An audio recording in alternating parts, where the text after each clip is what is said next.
Do not invest the money if you're not willing to risk it. Scandal in Malta. What? For the benefit of Bitcoin, I do hope that we never find out who Satoshi is. A lot of startups wanted to come to Malta. He went on to Silk Road and said, I want to find a hitman. Incarcerated, Ellul. That crypto is going to be linked back to them as soon as that transaction hits the bank. We do this with cash, but cash has its physical limitations. The first piece of financial advice for today, lads.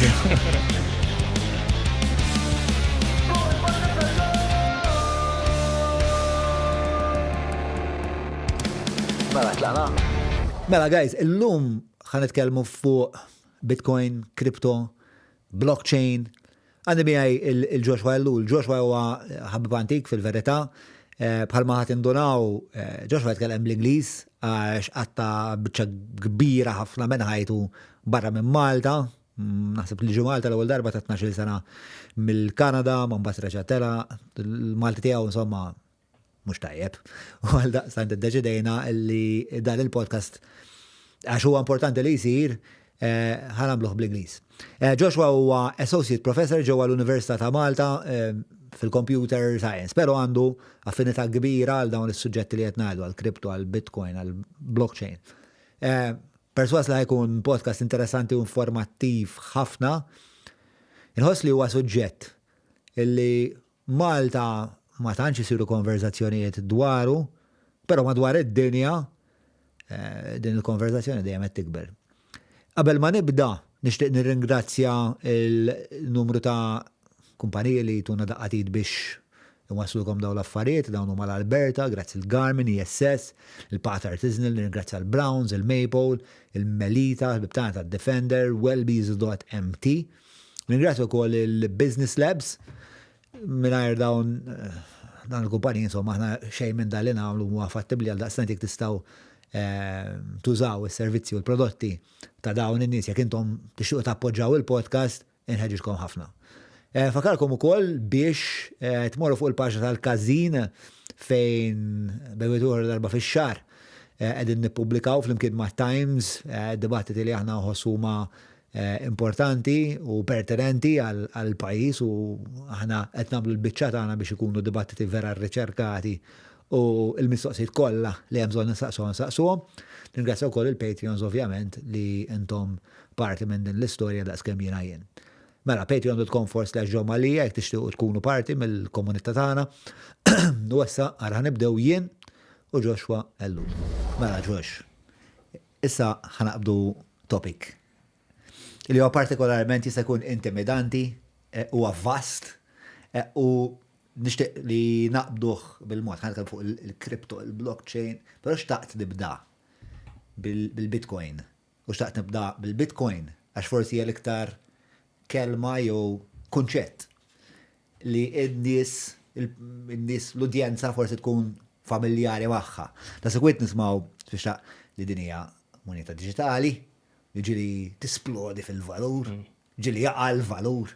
Pero fi klim sempliċi, il-Bitcoin, xini? Okay, so I think it's best that we start with digital money. So we all send money to each other. Immediately, I can send you €5, you receive it. And we think that when I'm using my app, I'm directly sending it to you.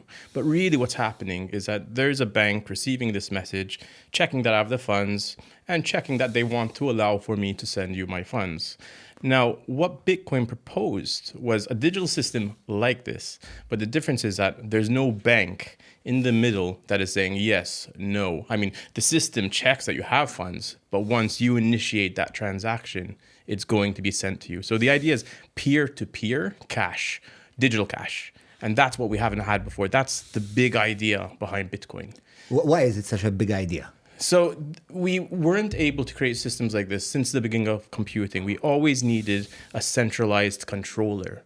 There were different types of distributed and decentralized systems, many computers working together to achieve something. But we had one big problem. We couldn't solve what we call the double spend problem.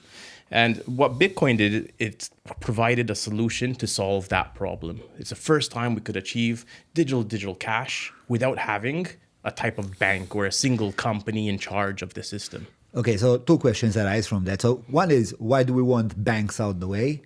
And the second is, what is the double payment? Double spent problem. Double spent problem. Yeah.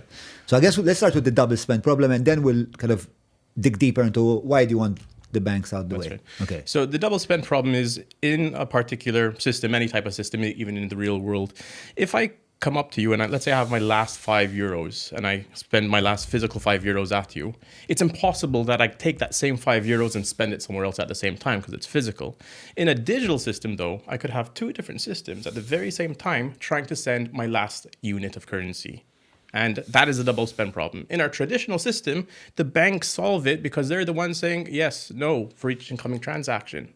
In a decentralized system, like what we're going to talk about Bitcoin, there's no single point who's going to check this. So we needed a solution to that. So, in terms of cash, memx mod ieħor speċa jekk jien għandi €5 da kemm ma jsir ma nistax nfaqqas €5 minn band oħra.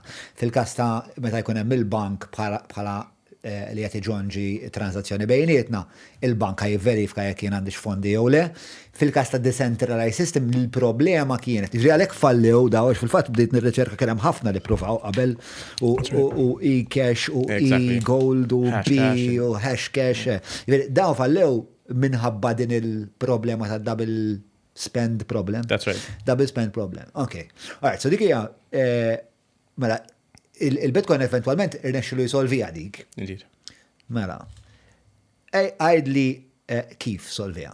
So what Bitcoin proposed, the solution to solve this is the proof of work mechanism. Actually, I just said Hashcash, and Hashcash actually proposed this very early on for a different purpose. So what Bitcoin proposed was we need a way to figure out so let's say we have this network of many computers that are working together to keep track of who owns what in each transaction. We need to figure out which computer at a particular time is going to be allowed to add new transactions to it out of all these computers and when. So we need a solution to that. Without going into how it works first, let's think about an analogy of how we could explain it. Let's say it's not computers, that it's people. And we need to decide who's going to write the next batch of transactions. We'll give everyone a Sudoku puzzle.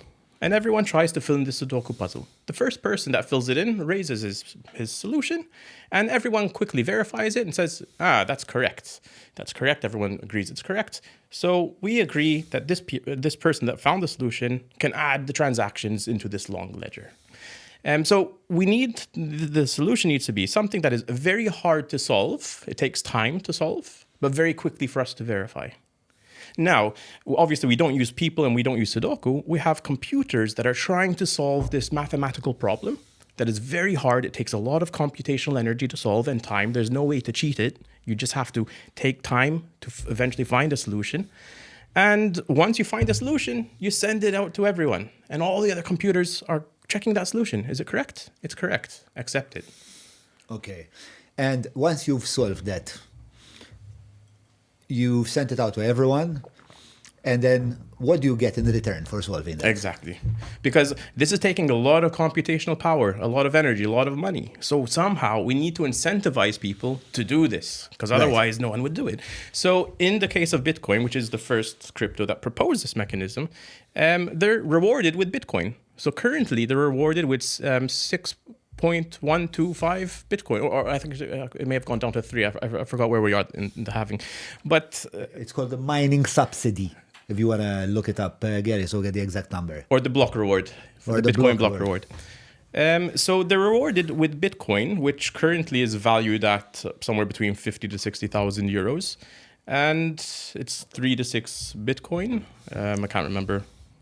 So currently it's 3.125. Yeah, exactly. Okay, cool. So currently it's 150,000 euros as a reward for spending all your energy or money to find the solution. And I think now we're going to come to how that eventually impacts. Yes, because then you were saying that this kind of gives you the right to write the next batch of transactions. That's right. What does that mean? Bajt taħdem mid-dar jew ġo xi kaffetterija storbjuża, mela mhux tiġi saħdejn għal business labs, post ċentrali, kwiet sabiħ, u li fih tista' tagħmel użu minn hot desks, uffiċċji, boardrooms li trid. Tista' taqbad u tfetx fuq l-adba mingħajr ma tafżal il-ħadd u serraħ rasek li żed inqeda. U jekk titlaqqa 4 minn nies jew 40 se joħorġuk ta' nies. Business labs, xittit aktar. So, previously, you just send, as a user, I just send my transaction to the bank and the bank adds it in. Right. Now, instead of this system, I send my transaction into the network and all the nodes are receiving my transaction. Or they're receiving everyone's transactions. And they're keeping log of them as they're solving this problem, even though they're kind of part of the problem. And once they solve that Sudoku-like problem, they say, these are the list of transactions that we have from all the people around the world. Let's close off this block. And why? Not because I'm doing something just for the benefit of society. Because when I close off this block with these transactions, I'm going to get that block reward, that 150,000 euros. And not only that, every single transaction in this block pays a fee to the person closing the block. Okay. Mela jekk qed nifhmek sew, la darba jena solvejta jkolli dritt biex ngħaddi daw it-transazzjonijiet fuq il-blockchain. Il-konsegwenza hi li la darba solvejta u għan f'dal każ ħattini 3.125 Bitcoin. U tu jekk hemm daw it-transactions kollha, kemm il-transaction qed ngħidu? I'm not sure in each block. It's a few thousand. By a couple of thousand, Yeah. and on every transaction in that couple of thousand, I am getting a fee. That's right. So that is my incentive structure. And that's why you're going to include transactions. Because you might say, I'll just solve the block, not bother with transactions. Right, exactly. So, because you could just build the block, but the transactions, if there's no incentive for me to do it, That's right. but the incentive comes from transaction fees. Exactly. Who sets the transaction fees? So the transaction fee is set by the network. The more we use it, the higher the fee I can put into my transaction to make sure my transaction gets accepted. So it's, I guess you could see it as a free market that as it gets What you busier, as a user decide? Yeah. So you as a user can, you see the network, it's your software really. Your software is seeing how busy the network is and it proposes a fee based on how busy the network is. Cool. So let's go back to why there are some people that say it's better to have it this way, peer-to-peer, on a decentralized system rather than having the bank as the arbiter. Okay, so I mean, the extreme view is decentralize everything, get rid of every central point that exists.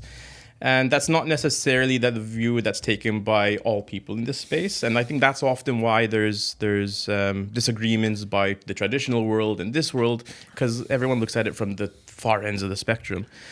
So why is it good to have a peer-to-peer system? So let's think about cash. Why would we want a cash-based system where I can immediately pay you rather than have to always go to my bank? Now, cash has its limitations, the physical nature of cash. Currently, our digital system requires the approval of a bank. And that's not necessarily a bad thing. It's just there is that restriction that needs to be in place. Now, let's say we go through some tough times where there may be restrictions imposed on us due to monetary failure. Let's say there's a bank run. It's happened in other countries where suddenly everyone runs to the banks to get out their money.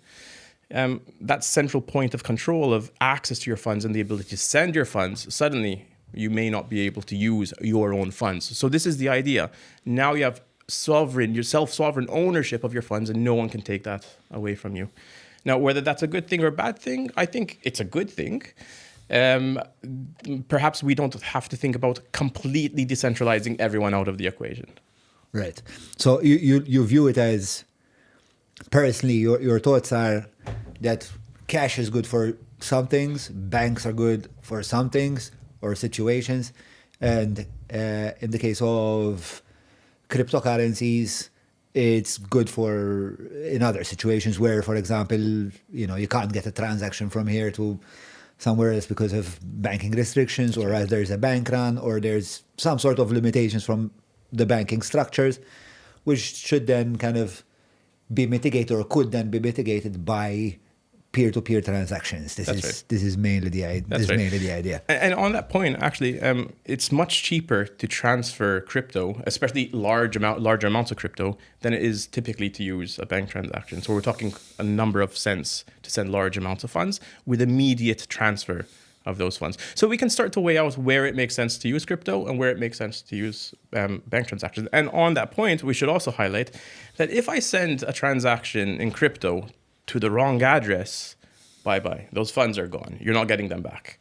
At least with a bank, if you send it to the wrong person, you can speak to your bank and they can try to intervene and try to get it back. So those are again, the ends of the spectrum. One where you have someone who you can call and there might be remediation, and one where, well, there's no one you can call. Where the buck stops. Exactly. It's like you're entirely responsible for where this money is going. As far as cash being a store of value, or let's say a particular currency we're accustomed to, like a euro or a dollar being a store of value, and Bitcoin being a store of value, where do you think the differences are? So I'd say let's take a step back and look at 10 to 15 years ago, how much it would cost to buy a property. And let's see how much that property costs now. So clearly the value, what we can buy with our euros, our currency, is going down. Right. Now, that being said, some will say, yeah, but Bitcoin just crashed 50%. Yeah, that's right. It did just crashed by 50%. But if you go back 10 years, it's gone up by many factors more. So will Bitcoin continue to be a store of value over time with these heavy peaks and heavy troughs? In the history of Bitcoin, so we know that in the history of, let's say, the dollar, inflation is kind of baked in to the equation. That's you expect there to be inflation. With the case of Bitcoin, historically, there hasn't been inflation, really. It's the opposite. It goes the opposite way. It's deflationary. It's deflationary. That's right. Can you check, what would we call that? Like the value chart of Bitcoin over, let's say, the last... Well, so Bitcoin was... I didn't even ask you this. When was Bitcoin conceived? So the papers are in 2008. Early 2009, there was the launch of Bitcoin. And ever since then, and we're going to talk about it, I guess now, the Bitcoin halving cycle. Right. And that's where we get these peaks and these lows. Okay. So ever since it was conceived in 2009, it's been on an upward trajectory. Indeed, yes. Yeah. Exactly. But as of recent, there was the last, I think, 12 months where it took quite a hit. Oh, but this isn't the first time it took quite a hit. It takes a hit every 4 years like this. People in the space are used to it. You expect the high, and you expect that it's going to crash a year, 2 years later. But it's not going to crash where it's going to... Well, based on history, it's not going to crash so that it goes below the previous high. It's never done that yet.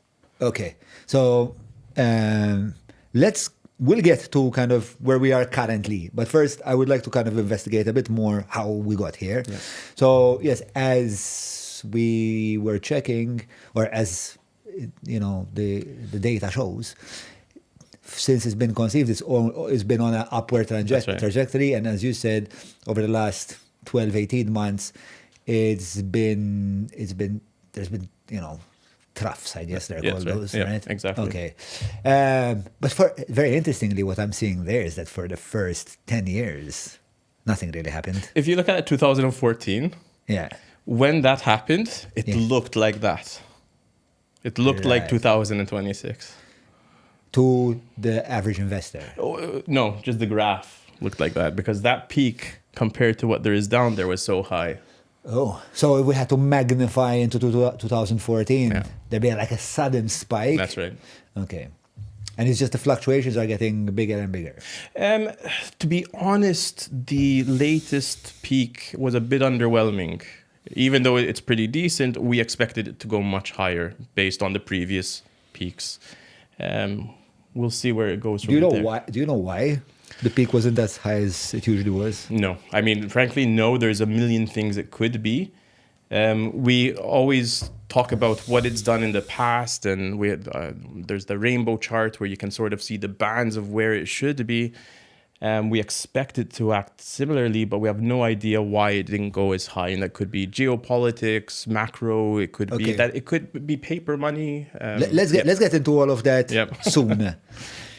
Before that, I'd like to understand a bit the origins of Bitcoin. So you mentioned there was a paper in 2008. Yep. Tell us about this paper. What is it? So in 2008, Satoshi Nakamoto, who we have no idea who it is, it's just a name that was written on the paper.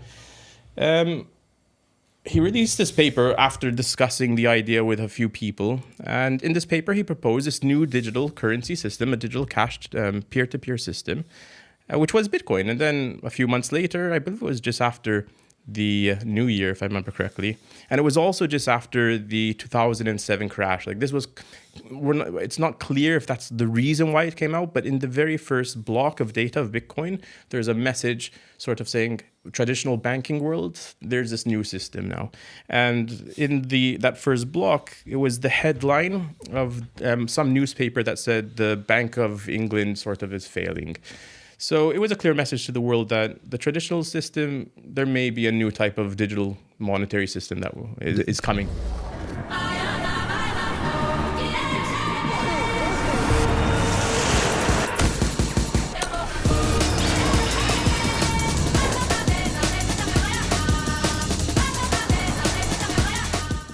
Do we have any idea who this Satoshi is? There's some people who claim to be, and it's clear that they're not. There's some people who we think that it is, and they say that it's not.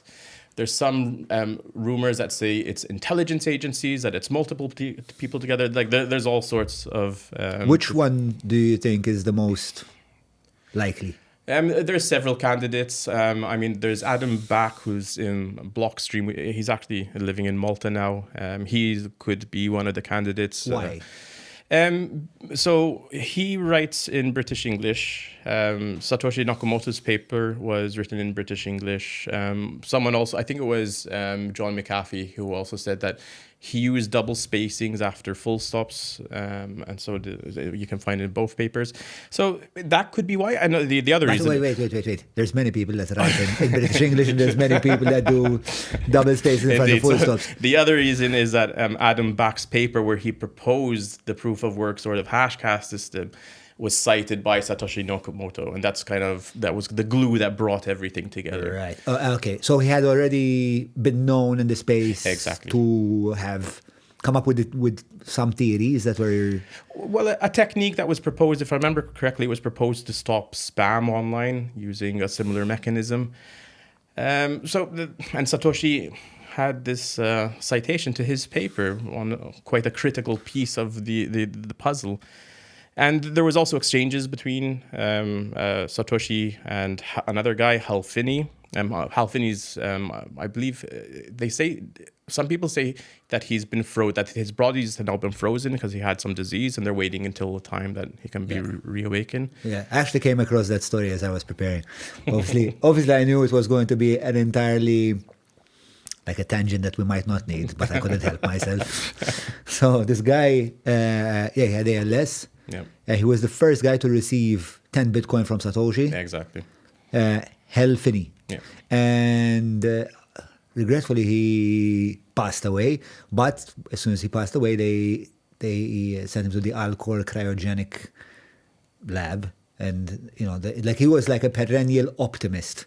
So to his mind, eventually a cure for immortality, or immortality would be within our grasp, and he is hoping to make a comeback, I guess. So. There's another individual, Nick Szabo. I'd say he's also a potential as well. Nick Szabo has also been in the space, heavily writing about smart contracts before smart contracts really existed. I would say those would be the three main candidates. And then there's an infamous individual, Wright. David, is it David Wright? I can't remember, but Wright. He's always claiming to be Satoshi, and people are always disproving him. But some people say he might have been part of the group. But no one knows. No, we don't, and I hope we never find out. To be honest, why? Because the moment that this has this movement, this sort of decentralized currency has a face, suddenly it loses that decentralization. Suddenly there's a voice who says, you know what? No, we're doing this. Then we no longer have that voting power. It's like now there's an authoritative voice we have to listen to. So for the benefit of Bitcoin, I do hope that we never find out who Satoshi is.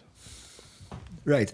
So let's now go to kind of the current situation with Bitcoin. So first of all, let's try to understand what gives Bitcoin its value. So, Bitcoin, in my opinion, everything that we have deep down, ultimately its value is given by the people, demand and supply. Now, sometimes different materials or objects or services have intrinsic value. For example, gold can be used for in electronics. as a means of kind of passing electricity. That's great. It has an intrinsic value. Bitcoin itself, there's no intrinsic value beyond the ability to transact between us. And some might say it does store energy in it. Like Saylor's this big proponent of Bitcoin is a virtual storage of energy. Now, I'm not really I don't subscribe to that intrinsic value. But where does But the ability to send value to each other. Yeah. That is something that humans want. Definitely. So it's a bit more abstract. Like it's something great to have, but how do I associate a value on the passing of value? The thing is, I'm not quite sure that it needs this intrinsic value. So if we look at gold beyond the usage in computer electronics, if suddenly we wake up and we say, oh, that gold piece, that's ugly, like no one wants gold anymore. Well, let's say we just all wake up and no one wants gold. What's going to happen? The value is going to drop. If we happen to find a mine, I've heard that they do exploration in space, an asteroid. We're talking about mining asteroids to find gold. If we happen to find an abundance of gold, the value will just go down. So intrinsic value is great, but I don't think it's necessarily needed to keep a value of a particular asset high. Now, what gives Bitcoin value? There's only 21 million Bitcoin, there will only ever be 21 million Bitcoin. Now, as long as we as a people, just like gold, want this gold, it's going to have some value. It's more perceived value. Well, it's definitely perceived value, yes. But we all subscribe. Exactly. We all subscribe to it. And some people say that, well, as soon as that's over, it's just one big scam. It's just one big Ponzi scheme, really. How likely is that to happen, do you think? Bitcoin's going either to zero or infinitely high. Now, how likely is that to happen? Bitcoin's been around for quite a long time now. There's so many people who are vested in this, businesses and operations that are focused around this ecosystem. There are so many people that are holding this to die because of the ideological belief that this is the future. That I think we're beyond the point of it going down to zero and everyone just giving up on it. But I could be wrong. So the inferences is going to go up till whenever? The inferences, in your view, it will go up till whenever? Yes. I mean, there might be peaks, there might be troughs. It might go through a terrible time where everyone's saying, oh, it's not working. But as long as there's a substantial amount of people who believe in this and want to buy this, then it's going to go up in value. Let's put some numbers to this. Gary, iċċekja li waħda. Bħalissa, il-Bitcoin kollha li hawn fid-dinja translates to how much euros or dollars, biex nifmu. So 20 million times the value. We just found it 20 million. Okay, and then my other question was actually that. Għax inti għat li all there will ever be will be 21 million Bitcoin. So two implications. One is li memx bħalissa 21 billion Bitcoin. So you're saying there's 20 million. Right. U l-oħra kif nafu li kull ma ħajkun hemm 21 million. So it's set in code that there was actually a bug at one point where it went to a few 8 billion or something like that, and the coders fixed it very quickly. It was very early on. So it's the code, this decentralized code that's everywhere that keeps that rule in place. Now, it's set in the code, but the thing is, theoretically, the people, all the different miners, people working together running this network, we could wake up and change that value. It's not impossible. But because of the ethos of Bitcoin, I would hope that they stick to that particular value. What would it take? What would it take to change that? So limit? The community could wake up and say, we're going to change the limit. Now, but does it need to be the entire community that decides that? So if it's not, what will end up happening over time, so if it's just that one change that they will change, it will stay the same until the 21 million for sure. It's that check after that will change. Now, what will happen at that point, you'll end up with two networks, two completely separate networks. Bitcoin original that stuck to 21 million, and Bitcoin knew that kept going, and they're completely separate at that point. And they're two different currencies. There would be two different currencies at that point. Okay, so this batch of this class of currency is safe from that in a sense. So if they keep operating, some people keep operating the Bitcoin with 21 million, it'll keep operating. Now the thing is, will people give up on that one and use the other one? If we look at if this happened, what could incentivize them to do that? So personally myself, I would never subscribe to the one that went over because I'm going to lose value by supporting that network. So what could incentivize people by creating this new network? Perhaps devaluing the original Bitcoin if they had something against it. I can't really think of why people would undermine that. That's right. So price of Bitcoin today, the current market cap of Bitcoin is of 1.186 billion of euros. Jesus Christ. Isn't that like a 1,186 billion? Yep. Isn't that like a trillion? It should be. Isn't that like a trillion? Speak clearly, Gemini. Okay, check if I'm right. Because I failed all my maths exams. So, yeah, don't take advice on maths from me. Cool. So, right now we're at 20 million. The 21 million, so that will come about in like 150 odd years. So to be quite honest, we don't have to worry about that too much. We won't even know if that's going to happen in our life. In our lifetime, it's you not don't going want to to live to another 150 years, you? I'm happy with what we're promised. Yeah. So that's a conversation for another time. But I'm a big believer in human ingenuity and immortality. So, yes, 1.186 trillion euros. So, how do we mine the other million Bitcoin? So it's just those computers working away, right? Solving the puzzle, adding the transactions, getting the rewards. That's the mining. Okay. As long as they keep doing it. So every time you kind of solve the puzzle that gives you the right to do the transactions, boop, here's 3 Bitcoin. Exactly. It's that 3 Bitcoin, that's the new Bitcoin. Now we have to go to halving. Yeah. We have to go to halving.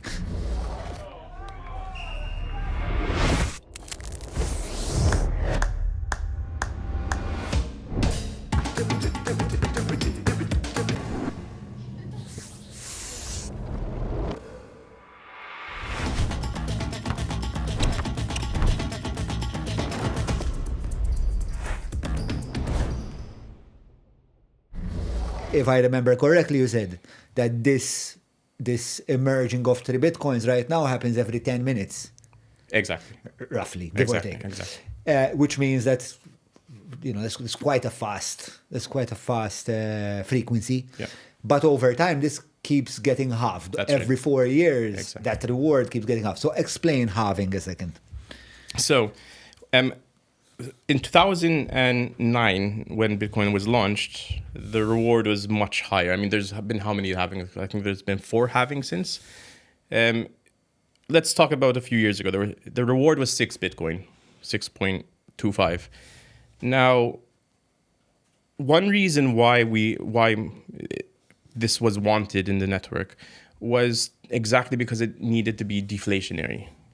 So, if it takes you, let's say, 100 euros to find a shkora patata, okay, and tomorrow you go out and you're still going to spend 100 euros, but you're going to get half of that amount of potatoes, are you going to sell those potatoes for the same price? No, it took you double the amount of effort to find those potatoes. So what happens? The price of the potato starts being sold higher.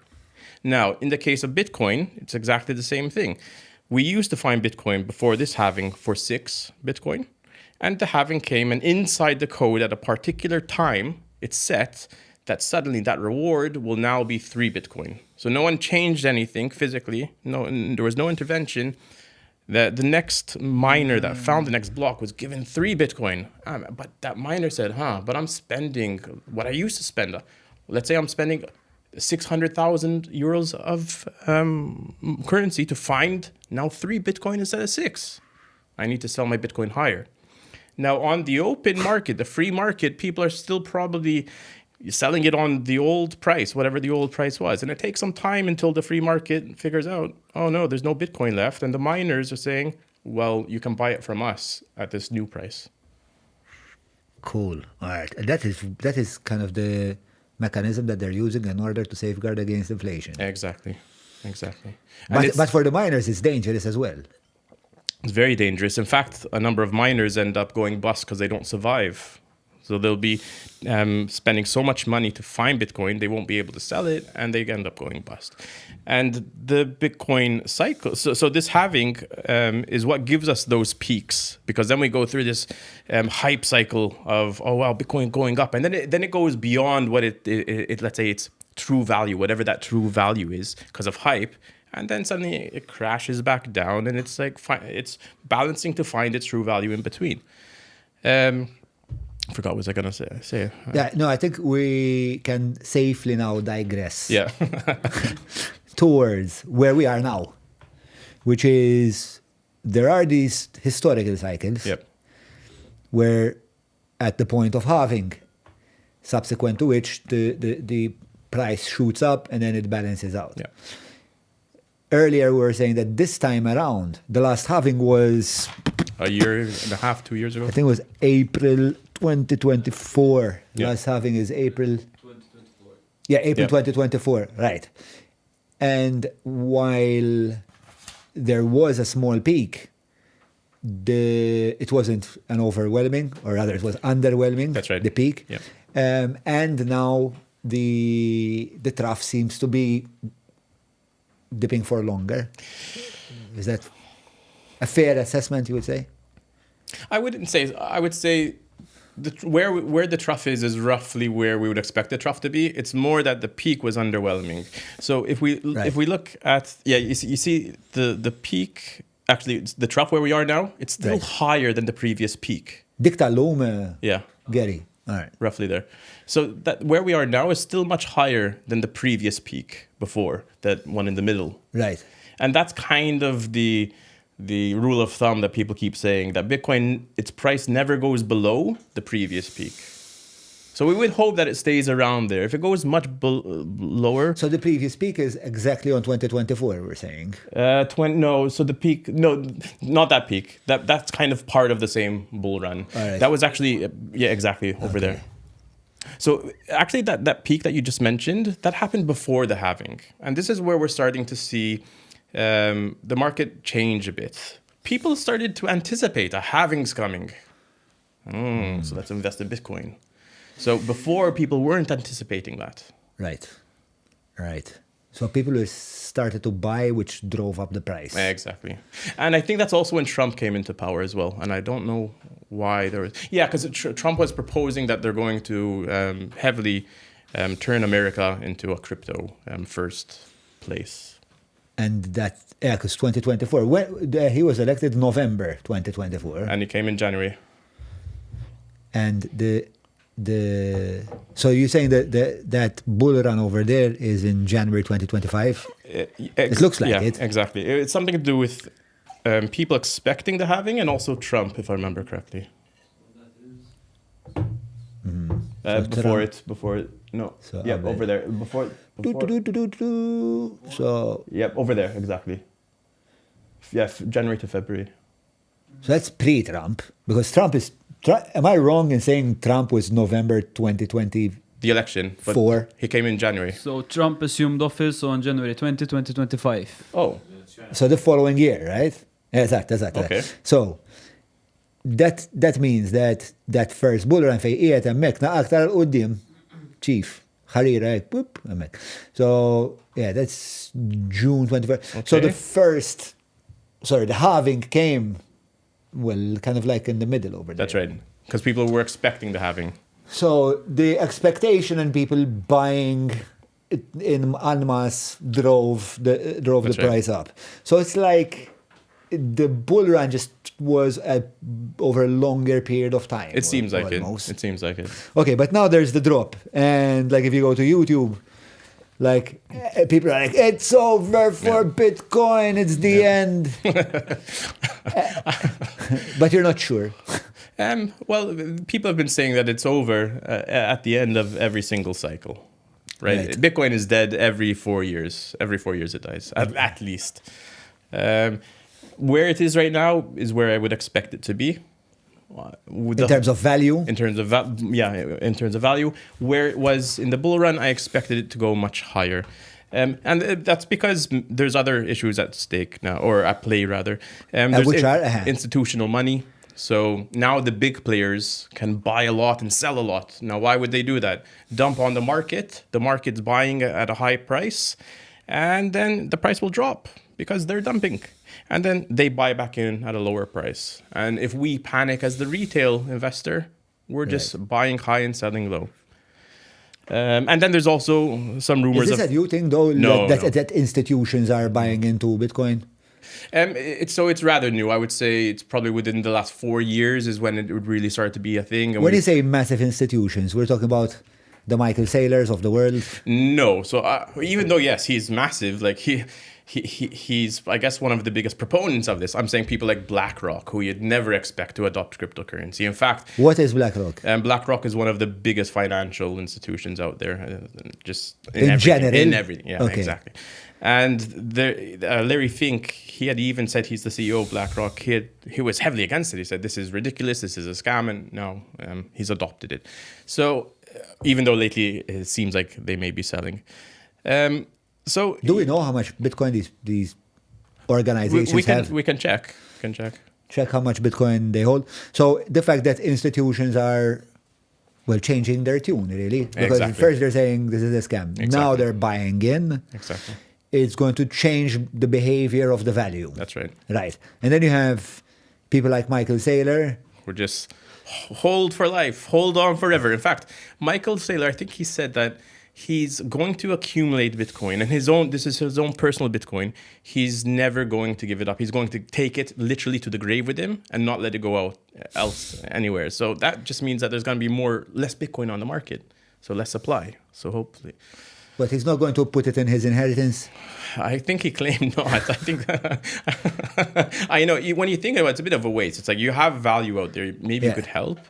But I think he's trying to help the Bitcoin ideology and community, which will help certain other people. Yeah, because if you're holding Bitcoin, he took it to the grave. Exactly. And Bitcoin is still a currency. Now it's become even more scarce. Exactly. I like him, that guy. I mean, I don't know if I completely trust him, but he is a fucking genius. I mean, there is one particular podcast, which every 6 months or so I listen to, which is between him and Lex Fridman. Yeah, I don't know if you've heard this podcast. And this guy is telling you the story of existence through physics. That's right. And it is like, it takes him 2 hours to get to Bitcoin. Indeed. Right? But first, start explaining how the universe is basically one endless consumer of energy. It's like always reinventing itself in order to harness energy, expand it, and transmute. Exactly. And then he applies it to humankind. Right. And eventually he gets to Bitcoin. But by the time he gets to Bitcoin, first of all, you've either gained 5 IQ points or lost all of them. And it's just a fantastic conversation. Indeed. It's just a fantastic conversation. Okay, so I think we've covered much of the Bitcoin saga. We might go back to it in case something does pop up. That's right. But I'd like to know now kind of the implications post-Bitcoin, before we get there, unless Gary has some feedback on my special requests. So this is the latest official. I didn't want to stay on just Gemini, so this is the latest website I could find. So according to a June 2024 report from the US Securities and Exchange Commission, the SEC, BlackRock's IBIT, which I'm assuming is a subsidiary of BlackRock, holds approximately 274,000 Bitcoin. That's quite a purchase for a scam. Yeah. Exactly. So 274,000 times 60,000 60,000 euros gives us. Cool. So obviously that changes the way that The thing I would add on that is then, so besides institutions that are probably really buying Bitcoin for their clients, there's many rumors of people that claim that they have Bitcoin for their clients and they don't have it. And this is what we call paper Bitcoin. So you would go into your banking system, you'd buy some Bitcoin, and they promise that you have this Bitcoin. But if you actually try to withdraw it, they don't have enough Bitcoin.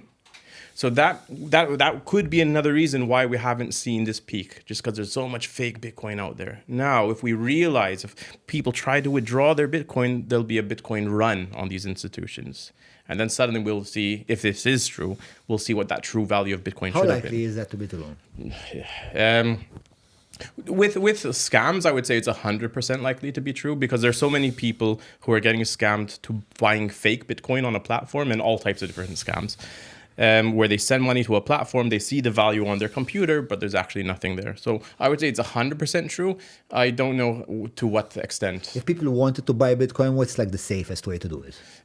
There's different ways. I would say if you have a banking institution that you already trust, you can use, well, it depends. You might be able to use that. For example, no advert, but I know most people use Revolut, and Revolut offer an easy way to buy and sell Bitcoin. So if you use Revolut and you trust Revolut, you can do that. The cost might be a bit higher than other exchanges, but it's a good way to start. How do you know if you should trust the banking institution or not? Like what you should be looking out for? So what I would say is look for institutions that are regulated in the country that you live, in the country that you trust. Revolut is regulated in EU, exactly. Because it's an EU exactly. bank. Okay, so if it was Revolut, for example, all right. So if it's going to be a banking institution, one that is kind of within your jurisdiction, you can hold it legally accountable. There's different rules of what you can do depending on different licenses, and I'm not too sure about them. But exactly, if it's an institution in your jurisdiction, you can hold them accountable. You can take them to the court. Right. And if you're not going to do it through a bank, is there any other way, I'm assuming? Through exchanges, through crypto exchanges. Which are very much the same. It's like you open up an account with an exchange rather than a bank. You send them money and you exchange. It's exactly the same thing. Really. Okay, but exchanges also need to be regulated within your jurisdiction. Now we have regulation. We had regulation in Malta. We have the European regulation, but there's still exchanges that aren't regulated, and we can still use. I mean, I sometimes use exchanges that aren't in the EU. What would incentivize someone to do that? For me, it's mainly ease of use and just trying different platforms, and costs as well. Now, the big risk is when you keep the asset on that exchange. Like the worry is if that exchange goes busts and your assets are on their platform, you can't get it off. Right. With crypto, you can take the asset off the platform. Is that the case for all of the platforms? Most. So there may be some. So actually, in the beginning, Revolut didn't allow for you to take the asset off of Revolut. It was always in Revolut. I believe most crypto, I know Bitcoin for sure, and I believe most you can, but there could be some where it's still restricted to Revolut. So then you would have a wallet. Then you have your own wallet, which is just a piece of software. You can think about a username and a password if you want to. And that username and password is your access to your assets, and that's it. And it doesn't exist on your computer. It doesn't exist anywhere. It exists on the blockchain. And you can take that with you anywhere. That's the nice thing about these types of wallets that are not on the exchange or the bank is, let's say, in the unlikely event of a war in our country, let's say, and you have to go abroad, you could just take this username and password with you somehow, like whether you memorize it, and you go abroad and you have all your funds with you. Right. So, look, one thing I want to point out to anyone listening, we're not giving financial advice. Definitely not. Not giving financial advice. But we're kind of like trying to understand the way, storing and trading in this new digital economy or this new digital currency world. How does that work? That's right. On that point, actually, there's a lot of risk that comes with owning crypto in this native way. Suddenly you have all responsibility. If you lose the username and password, you lose your crypto. And I don't think many users want that risk. So we have to balance out the pros, the cons, the risks, and make our decisions for ourselves. Bib tiegħi il-pata Crips metodu artiġjanali u mal-Crips favoriti tiegħi. minn l-borza, anke ċieħ. Ta' rosemary jifqaw, għandhom il-hyoelic sunflower oil li jagħmluhom ħafna aħjar għas-saħħa. Ta' vera, m'għandekx idea, u mhux se jkollok għax ħanispiċċa. Pata, Italian quality, guaranteed. Problema waħda fid-dawl, m'għandix tħallik fid-dlam. Għalhekk jeżistu l-RCBOs, protezzjoni iżjed avvanzata għad-dar tiegħek. Ikfil problema u mhux id-dar sieħa. Sib l-RCBOs ta' Schneider Electric għand li SS u għand hardware stores ewlenin. Mela qabel ma nkomplu bil-konverżazzjoni tiegħi u ta' Joshua l-ewwel nittama li qed toħdu gost tismawha. Nixtieq nirringrazzja għal darba oħra il-kumpaniji li itwana daqqatit biex nkun nistgħu nagħmluh tal-proġett. Dawn huma l-Albert tal-Garmin li SS, nirringrazzja l-Pat Artisanal, il-Browns, grazzi il-Maple, il-Melita li minnajrom as internet connection ma jkollna. Nirgrazza wkoll il-Defender, il-wellbees.mt, grazzi ħafna għal-Business Labs minn fejn operaw, u nfakkarkom iżuru l-paġna tal-Kazin fej aħna tintallaw l-iktar dibattiti importanti u pertinenti u urġenti fil-pajjiż. Grazzi wkoll ovvjament il-Patreon stana li minnarkom maħna assolutament xej. Patreon.com/ġommalija jekk tixtiequ tkunu parti minn din il-komunità li hija fil-verità s-sisien ta' dawn il-proġetti. Għara ħankomplu s-sajjena u Joshua. Let's go to what happened once Bitcoin was a success, because as we said, there was an epoch where there were different organizations and groups of people that were attempting to have something similar to Bitcoin, but for various reasons they failed. We discussed the proof of work and the problem of the double spend problem. But then Bitcoin emerged, it survived for a long while. From my understanding, it didn't spike. It just existed for a long while. Yeah. But then eventually it took off. And subsequent to that, other coins, bdew muniti oħrajn. That's right. Kind of like, what was the next step in the story? So there were lots of Bitcoin-like after Bitcoin. One particular one is Dogecoin, the Doge meme icon. And it's a great example because it did set up its own its own blockchain network, its own computers that were mining it. So there's a lot of effort into the Doge network of keeping it alive, even though it's just a meme. And I'll come back to why that's interesting. And then there was Litecoin that was lighter or it cost less electricity to mine. And those are all Bitcoin-like. But then Ethereum was proposed. And the really cool thing that Ethereum proposed was, so you can use it not only to store assets and send assets, but you can build new types of software on the network, on what we call the blockchain. So, for example, we could keep track of a supply chain of a product from the beginning to the end with the same properties, that no one can manipulate the rules in the system, that once data is recorded, it's going to be there forever. Now, anyone who would like to make a lot of money, what they could try to do is try to hack the Bitcoin network, try to hack any account to steal the money in it, or try to spend something and reverse that transaction. They won't manage. Now, these properties are, once a transaction or data is added, it can't be changed. It's immutable. Okay, great. So if we have applications where we need to keep track of what went on and guarantee that no one can tamper with it, it's a great place to use blockchain. So this is what Ethereum proposed. Not necessarily these types of applications, but just you can now use this blockchain for anything else. Once we had this really ability to create software on the network, we started to get new coins just by writing a few lines of software. Before we get to the new coins, therefore, so Ethereum came up with this idea where we're like, guys, okay, listen, we're going to create a framework.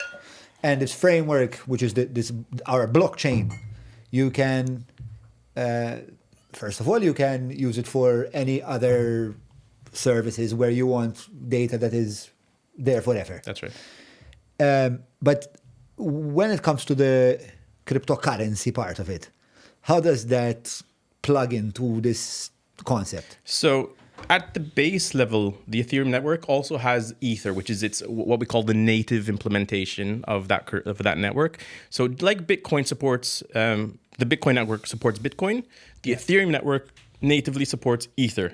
It's embedded in the system itself. But now we can build code on top of it, which means I can write code, and that's where the new currency comes in. Is the Ether the currency of Ethereum? Okay. The native one, the one that it supports out of the box.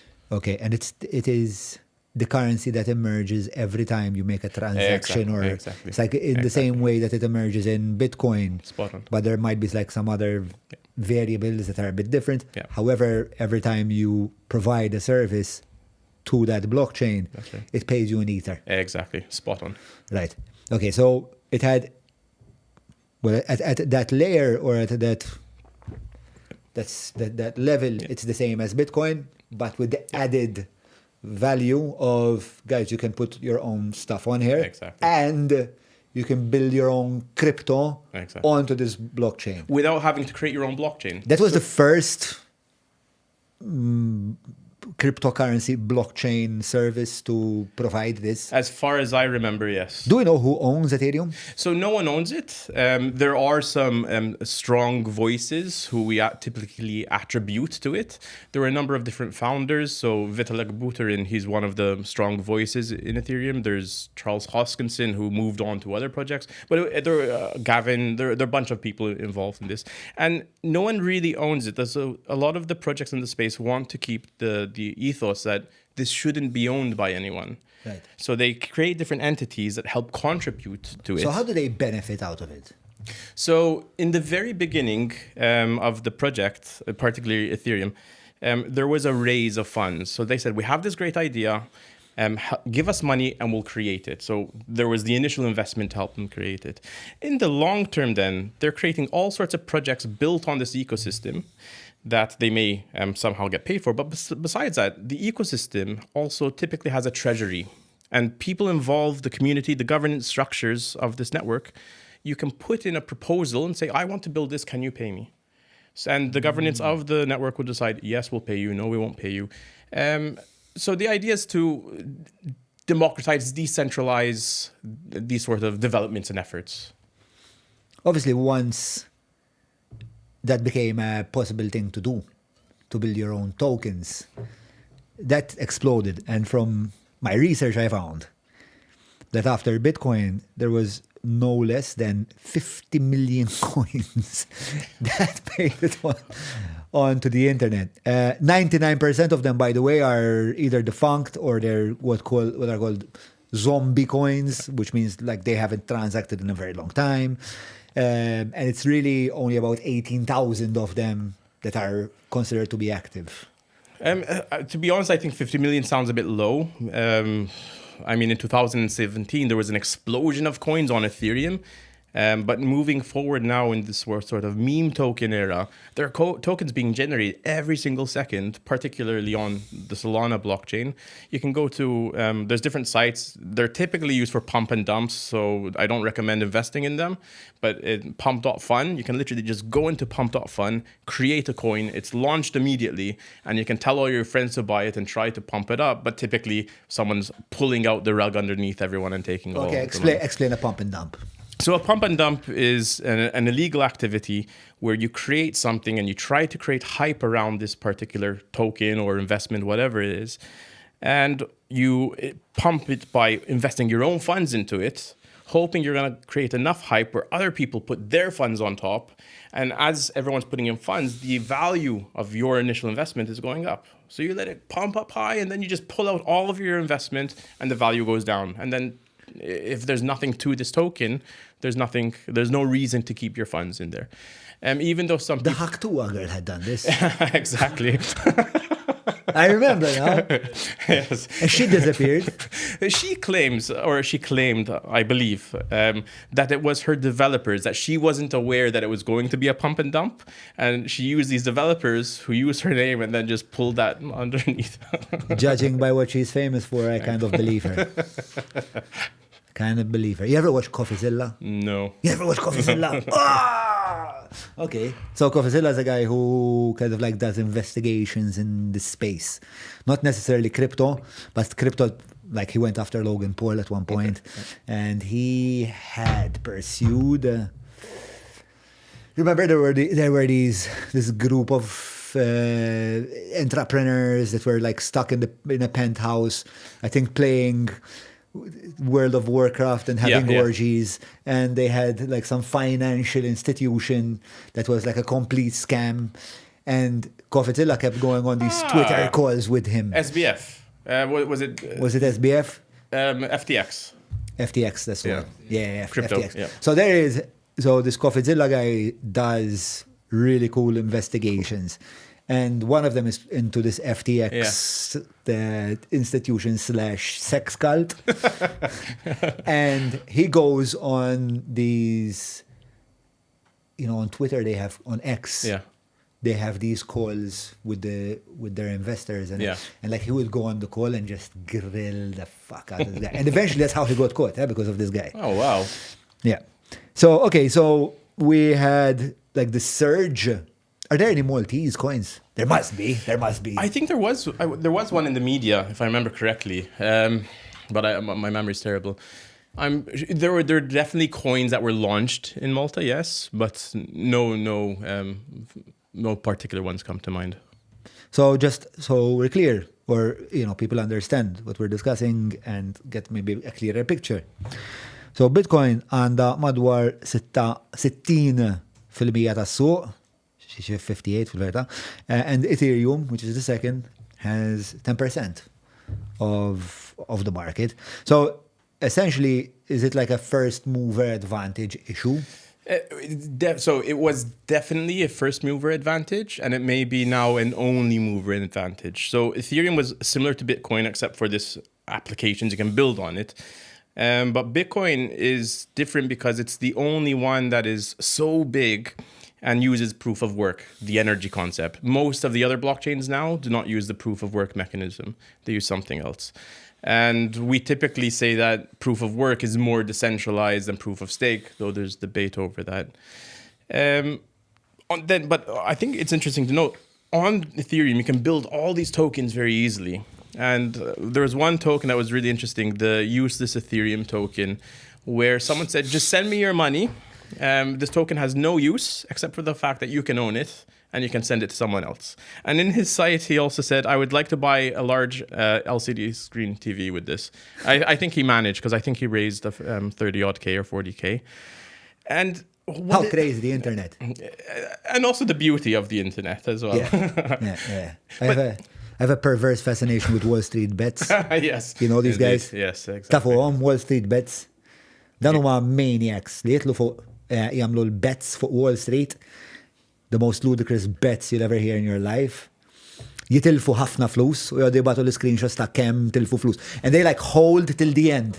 Tipo, it's like a falling knife. Tipo, ma jistawx jaqbdu at this point. Għax issa tant tilfu flus li jekk jifqu issa tipo xorta ħajtilfu kollox. U hemm isu dan il-collective effervescence ta' nies biex tal-li jissapportjawhom għal dak li huwa essenzjalment kamakazi finanzjarju. But they also saved GameStop. They did save GameStop. Yes. Okay, I think now we're nerding out. Exactly. I got a bit too enthusiastic about GameStop.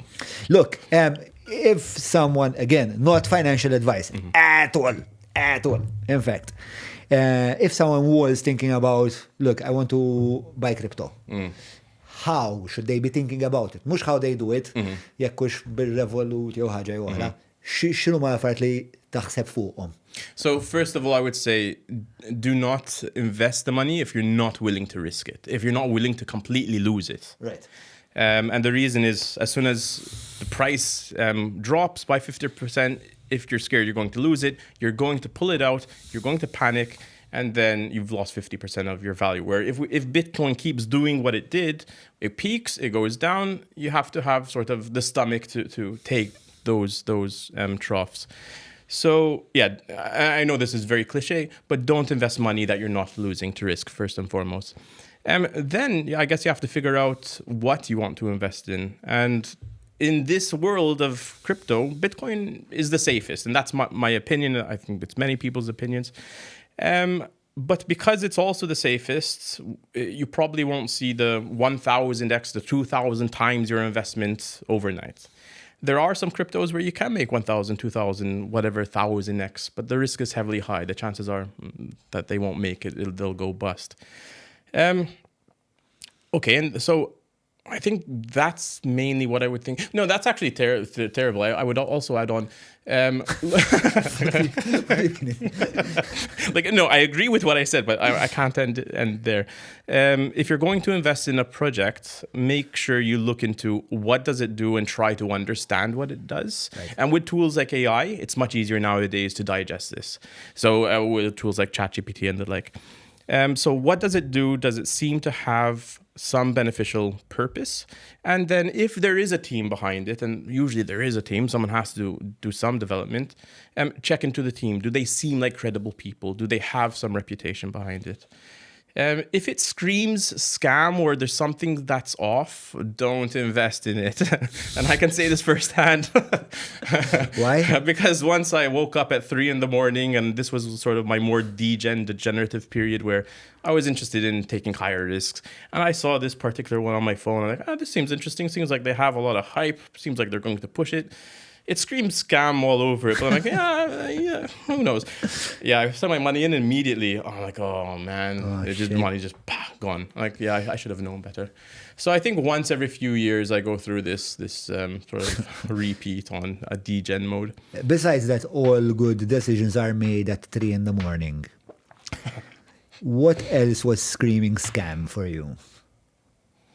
To be quite honest, I don't know what it is, but I think a lot of people, particularly our age, we can look at a website. It's getting a bit harder nowadays, but we look at a website and you can just tell you, like, there's something wrong here. Now, typically it's the domain name. It might be something that's not popular or it doesn't click that it's been there before.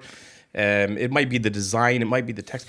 The funny thing is that's changing now. With the ability to create sites on the fly using generative AI tools, a lot of that initial indication is gone.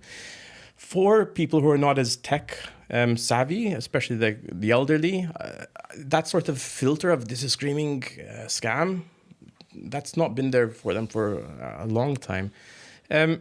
I would say try to reach out before investing anything. Try to reach out to someone who can give you advice. It's very unlikely that there's an opportunity that it's so urgent that you need to do it before you can wait some time. And if it seems, are there institutions and more that can give you this kind of credible advice? Advice. Well, financial advisors, perhaps.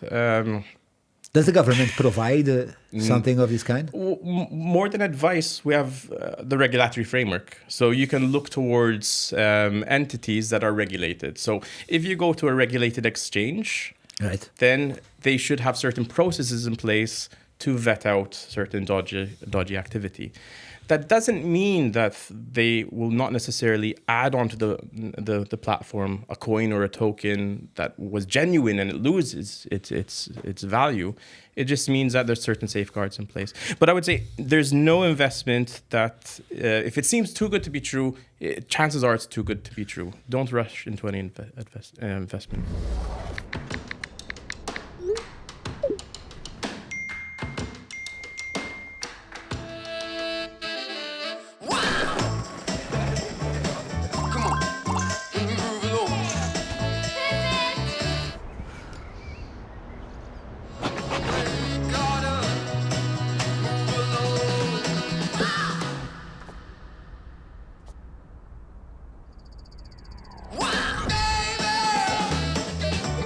Meta kollox jimxi ħarir, affarijiet sbieħ iseħħu. Ordna l-Flexi Bundle tiegħek issa. Okay, so now we're going to delve into the dark side of crypto.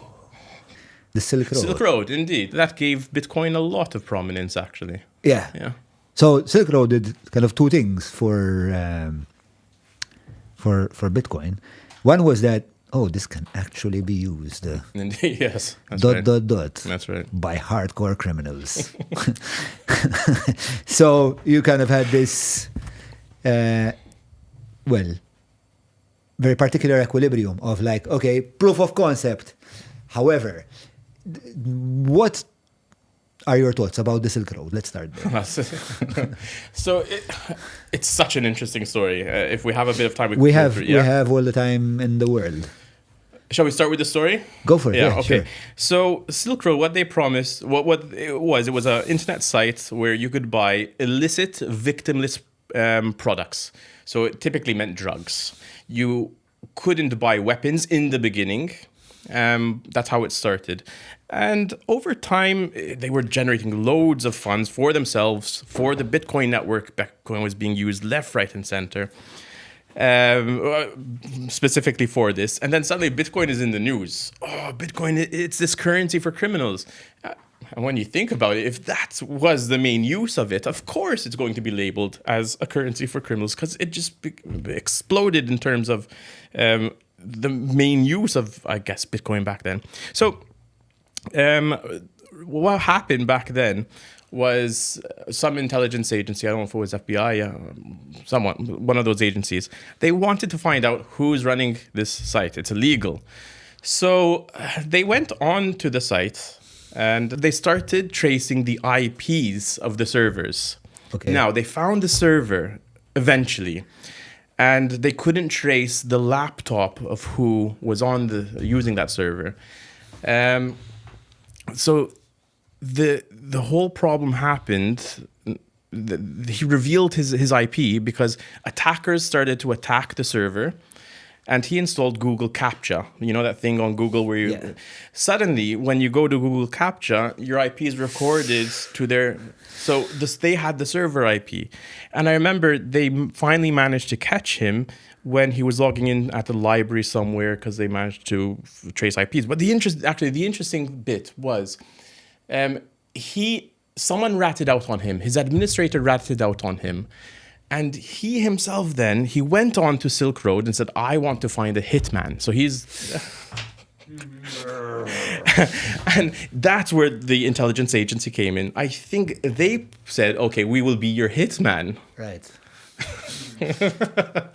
How crazy. So How crazy. This all started as a victimless, illicit product platform, and it escalated.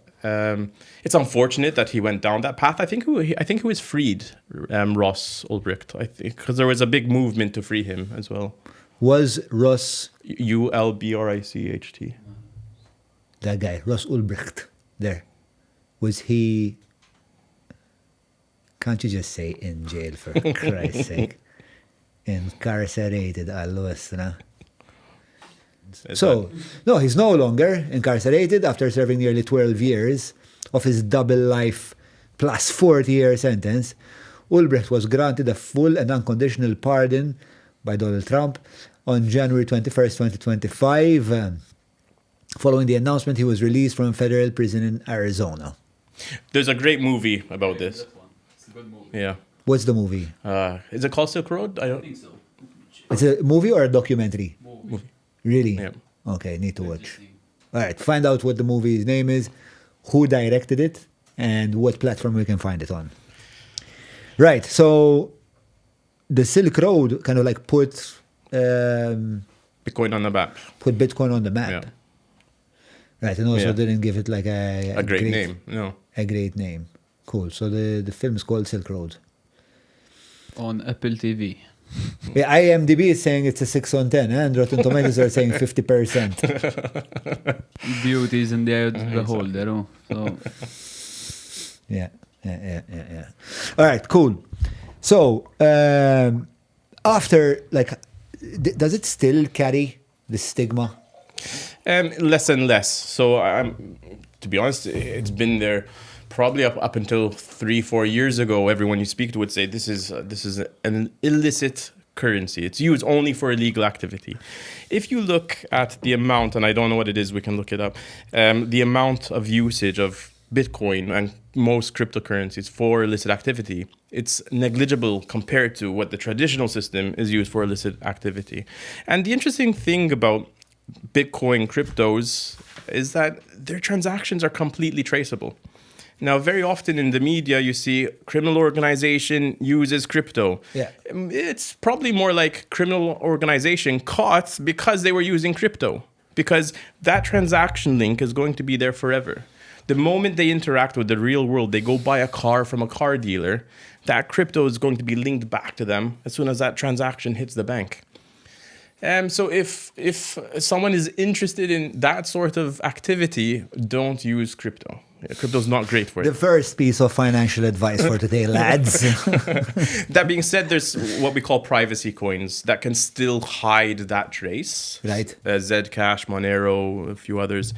On these types of crypto networks, blockchains. Are these Monero and whatever you just said, these privacy coins, are they permitted in every jurisdiction? So most exchanges in regulated spaces will not accept them. It depends on the jurisdiction. That being said, we have to question, it's true, criminal activity will go towards using these types of currencies. But is there something wrong with me transacting in a manner that the world cannot find out about my transactions? I mean, we do this with cash, but cash has its physical limitations.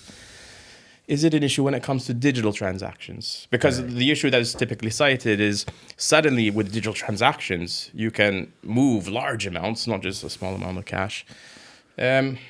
Maybe for now it's good that they're kind of banned, but I think we should have a discussion about whether they should permanently be banned or how to catch criminal activity. Is it always from the financial transaction trace? It's a great place to catch them.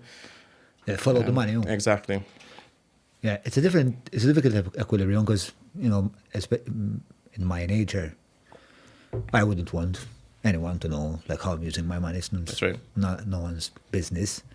At the same time, if you kind of create a simple way for criminals to hide their illicit funds and Exactly. to benefit from their illicit funds, That's right. it's also something that is not... Well, it's not good for society. That's right. Exactly. It's not good for society. Exactly. So the question is, how do you find a healthy equilibrium? Indeed.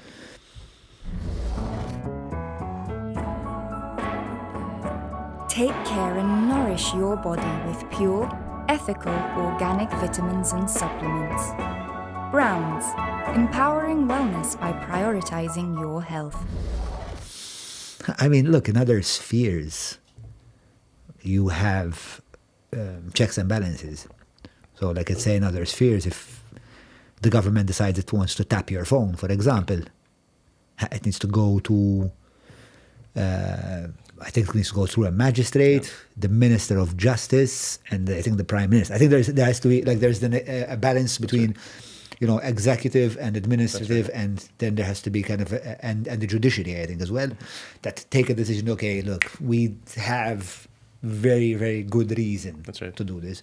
So maybe it should be traceable, but law should not permit for just anyone to look into what you are doing, because obviously it can be extremely harmful. If you're someone that has, if you're someone that maybe is politically exposed and they just want to damage you or put pressure on you of some sort. I don't know on this one. I sit on the fence on this one. I see both sides, and maybe we can deal with that later. Okay, let's park that a second. Interessanti ħafna li Malta għandna ħafna mill-ikbar crypto exchanges tad-dinja qegħdin f'Malta, joperaw minn Malta. There's a good number of the big ones, Yeah.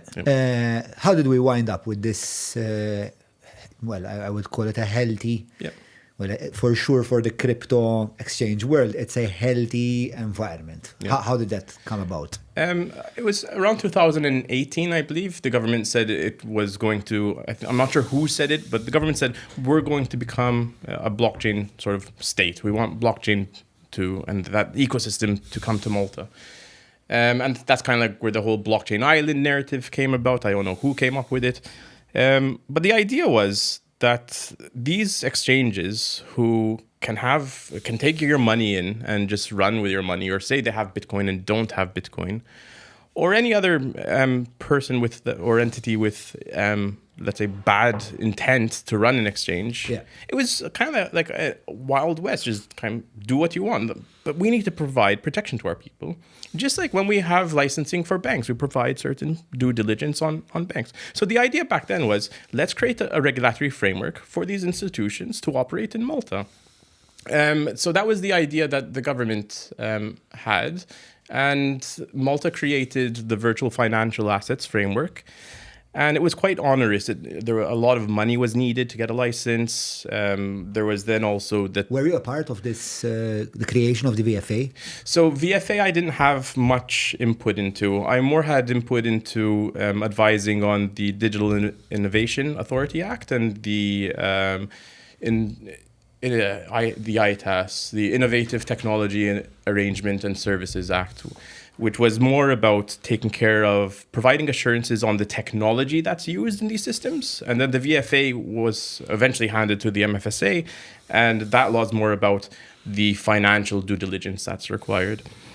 So me and Professor Gordon Potch, we reached out and said we'd like to help out, and eventually we got involved in the more technology focused assurances.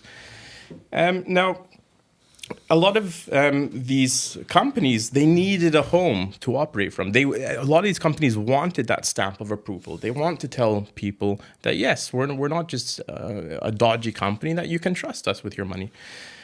So they came to Malta, and the framework seemed to be quite onerous. People were complaining about this. A lot of startups wanted to come to Malta, and they couldn't fit in. What were they complaining about? The onerous requirements. So lots of euros required to put down as guarantees, reserves. Then from the technology side, there were audits that were imposed.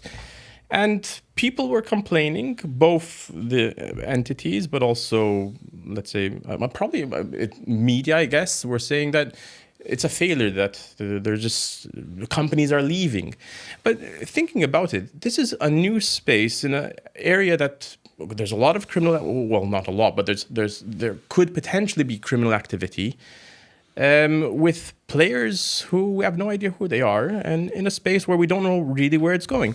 So thinking about it back then, it wasn't such a bad decision that these requirements were high. Even though myself, I tend to be more pro startup, more empowerment. Let's support the ecosystem. Even back then, I was like, this is a bit onerous. But looking back, I think it was perfectly fine, because it filtered out a lot of the companies, or a lot potentially entities that wouldn't survive. And it kept in the ones that actually did survive. Now, if we had let in a lot of these other companies and they didn't survive, what impact would that have had on the local ecosystem, on the people working in these companies? You're saying if they were less, like if the entry requirements were lower. More... Yeah. Exactly. Like you would have gotten more crap into the system. Potentially, yes. You would have gotten more bad actors in the gate, and then you would pollute the entire ecosystem. I kind of feel like, from speaking to you, I had a podcast with Ian. Yep. I think a number of things happened in that epoch, because this is around 2018. That's right. And I think Malta was going through a lot of controversy at the time. Kind of. So you had 2017, you had the murder of a journalist. 2018, Blockchain Island is proposed at the back of this. So immediately there was like a level of skepticism in why. That's right. At the backdrop of all of this, you had, the stories of the Silk Road. Are we bringing the Silk Road? Like all of these kind of ideas start to emerge. Right. Then in 2019, I think we failed the Moneyval, and then we failed, I think, the grey listing in 2020. So it kind of got caught in the crossfire of it. Yeah. I think banks were also quite hesitant, from what I recall. I recall speaking to people that worked at banks, and they just didn't know, well, how do we manage this? Right. So as a consequence, there was a lot of hype, and there was this whole idea of like, we're going to turn this into Blockchain Island. I think the promise was a bit larger than what we could actually deliver in a conservative and responsible way. That's right. But then the outcome is a net positive. Indeed. Right? It's like where we are now is that we're trusted. And from my understanding of speaking to Ian, it's that the EU looks at what you guys did and said, that's a good idea. Yeah, in fact, EU then put in place the MiCA laws that are very similar to the VFA laws.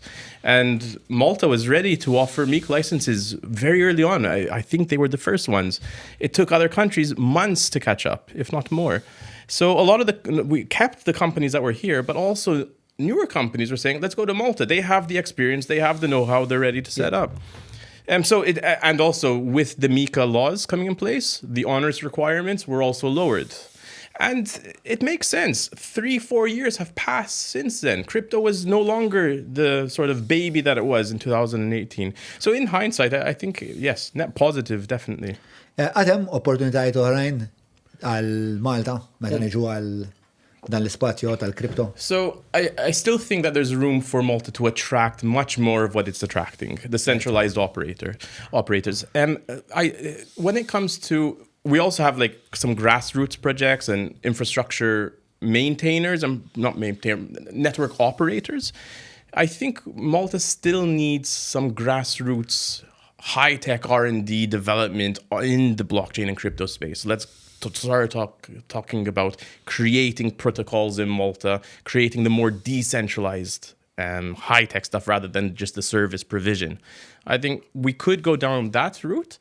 And then along with that route is currently, and this is everywhere around the world really, blockchain providers are what we've tended to regulate, or rather exchanges. And we haven't really thought about, what about these decentralized services? So like we have an exchange that's operated by a company. There are exchanges out there that are operated by software, where it's just a smart contract on the blockchain that's executing. I can send in some ether and get out another token automatically. There's no company behind it. Now, with all of this activity going on, that's actually an interesting figure that we could look at. What is the centralized exchange volume versus the decentralized exchange volume? Gary. What is the centralized exchange volume versus the decentralized exchange volume of crypto?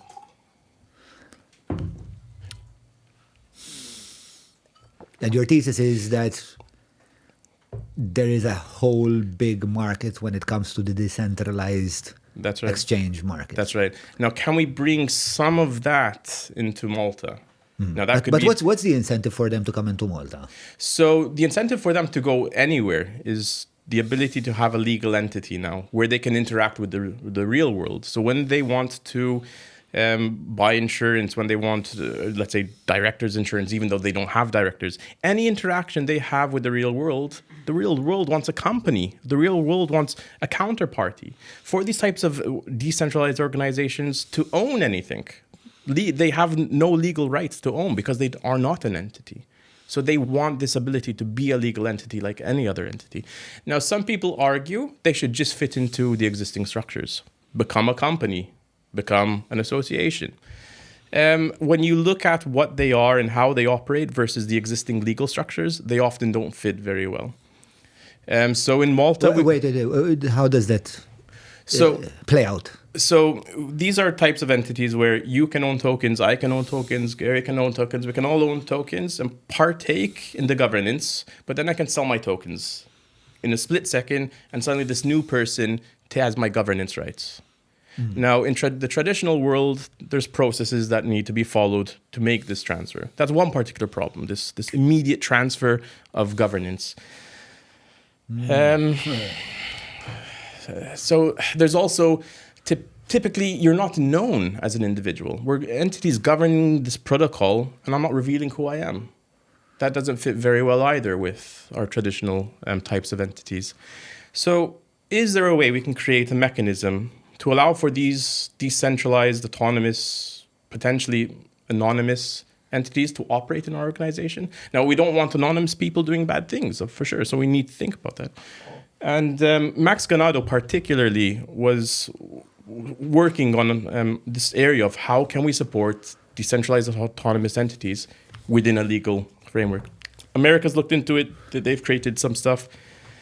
I think that could be a golden opportunity for any state that manages to capture that decentralized activity. So I guess we should call Max and ask him to come here and explain to us why we haven't managed to capitalize yet. Definitely. So here's a quick summary of how, by the way, thank you, Gemini. Here's a quick summary of how centralized CEX and decentralized DX exchange volumes compare. The big picture. Centralized exchanges still process the vast majority of crypto trades, but decentralized exchanges are rapidly cutting into their market share, so they're growing. Decentralized exchanges currently capture roughly 13 to 20%, that's not a small number, of all spot trading volume and around 10% of the perpetuals, the derivatives market. So the giants. Binance remains the undisputed leader. However, top decentralized exchanges such as Uniswap and Hyperliquid now process enough volume to rank in the global top 10 along major centralized platforms.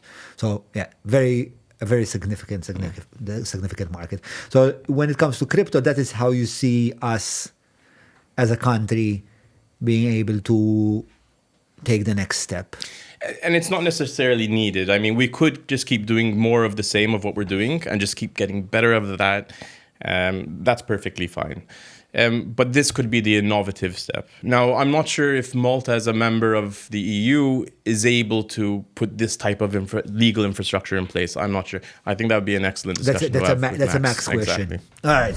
Bibta tal-podcast kif qegħdin hawnhekk nixtieq infakkarkom sabiex iżżuru l-paġa tal-Każin, tafsu like, tafsu subscribe għax inwedukom li l-Każin din is-sena se jkun l-iżjed pjattaforma ta' dibattitu f'Malta, eċċitanti, ħielsa, kritika, riċerkat. So naħseb fimtuh il-punt. Morru, għafsu, like, subscribe. Ciao.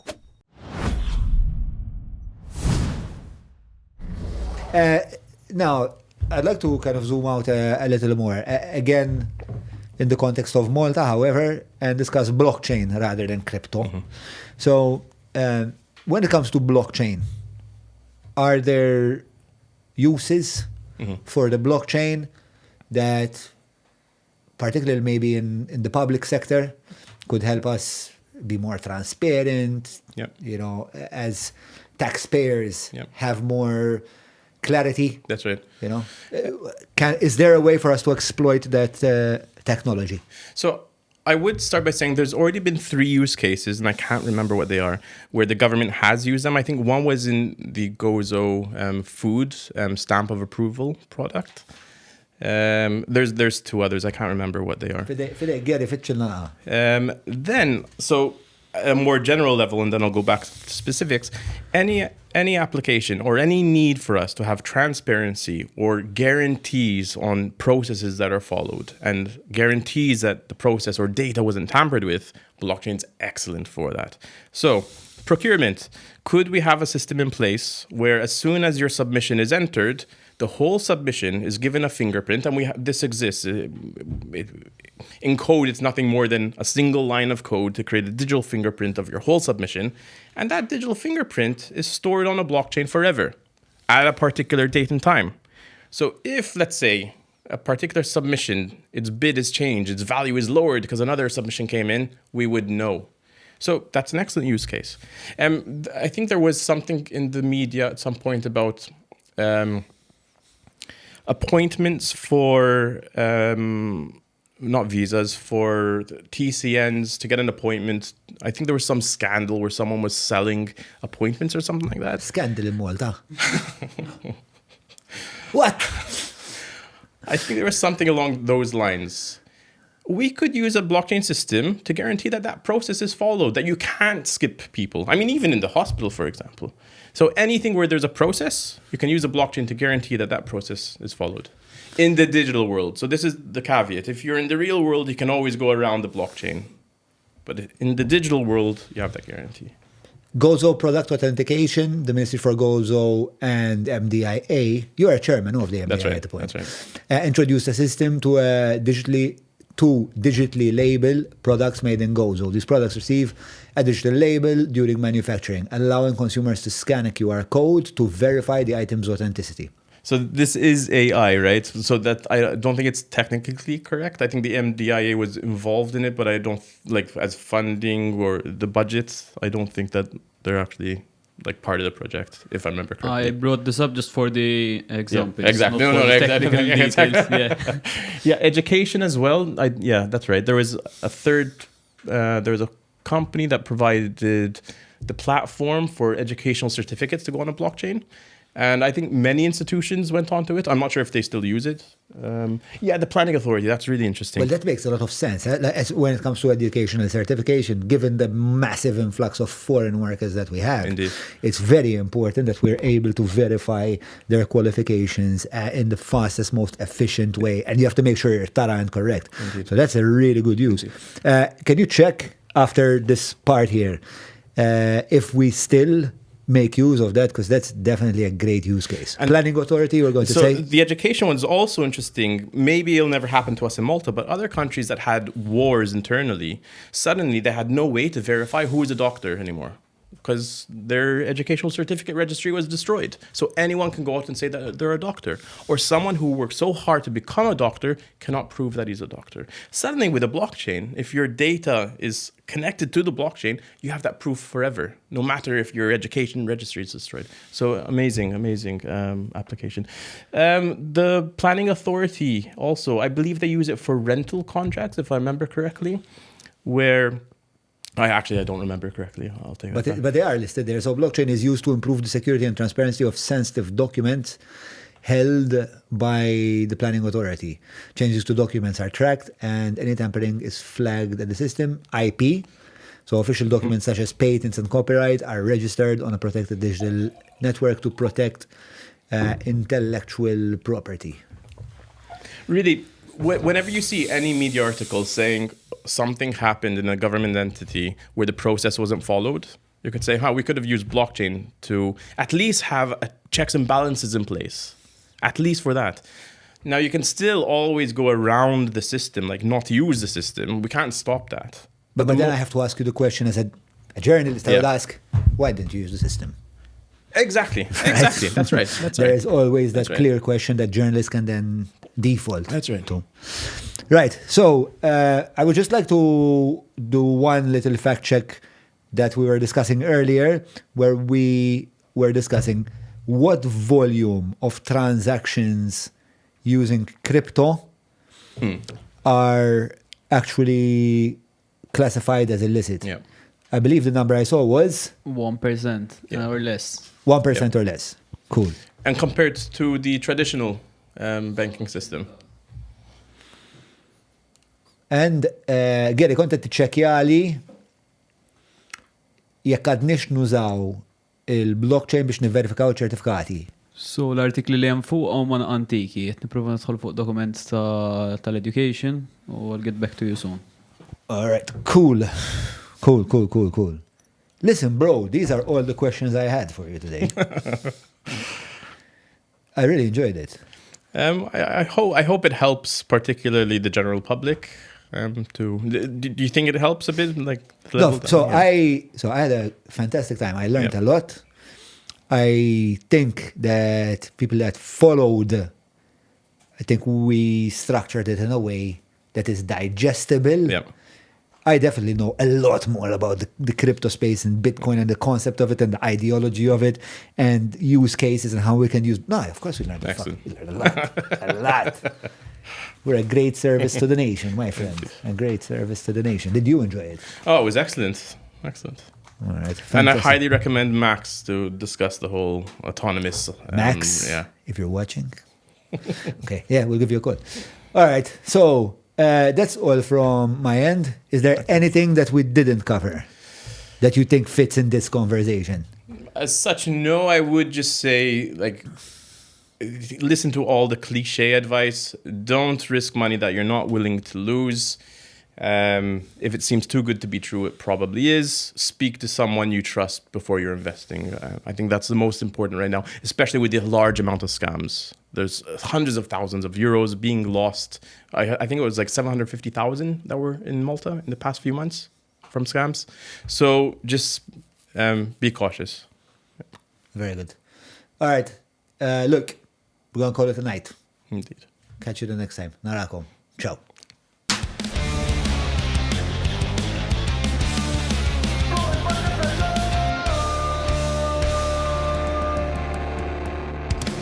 Mela tlaqna.